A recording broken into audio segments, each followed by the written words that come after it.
চাঁপাইনবাবগঞ্জের শিবগঞ্জে শান্তিনিবিড় পাঠাগারের উদ্যোগে 150 জন অসহায় ও গরিব শিক্ষার্থীদের মাঝে বিনামূল্যে বই বিতরণ করা হয়েছে। বুধবার দুপুরে শিবগঞ্জ উপজেলা পরিষদ চত্বরে এই বই মেলায় নিজস্ব স্টল হতে এই বই বিতরণের উদ্বোধন করা হয়। বই বিতরণের উদ্বোধন করেন শিবগঞ্জ উপজেলা নির্বাহী অফিসার মোহাম্মদ আজহার আলী।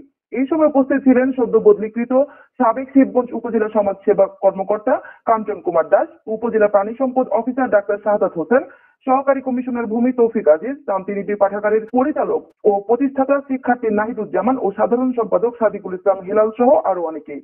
এই সময় শান্তিনিবিড় পাঠাগারের পরিচালক ও প্রতিষ্ঠাতা নাহিদুজ্জামানের ব্যক্তি উদ্যোগে ও অর্থায়নে শিশু শ্রেণী হতে পঞ্চম শ্রেণী পর্যন্ত 100 জন অসহায় ও গরিব শিশু শিক্ষার্থীদের মাঝে ও দশম, একাদশ, দ্বাদশ ডিগ্রি শ্রেণীর 48 জন অসহায় ও গরিব শিক্ষার্থীদের মাঝে বিনামূল্যে বই বিতরণ করা হয়। আসসালামু আলাইকুম, আমি মোহাম্মদ নাহিদুজ্জামান, এই শান্তিনিবিড় পাঠাগারের প্রতিষ্ঠাতা এবং পরিচালক। এই পাঠাগার 2020 সালে 14 ফেব্রুয়ারির পর থেকে যাত্রা শুরু করি। এই পাঠাগারের জন্য যা করেছি আমি নিজ অর্থায়নে এবং পরিবারের কাছ থেকে নিয়ে এবং করেছি, এবং এটা হচ্ছে প্রথম দাতা আমার আব্বাই আর আমার আম্মা।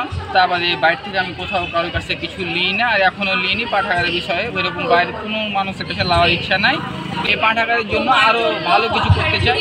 আমি ভালোবাসি সৌন্দর্যকে এবং শিবগঞ্জকে চাই একটি সুন্দর উপজেলা করে গড়ে তুলতে চাই।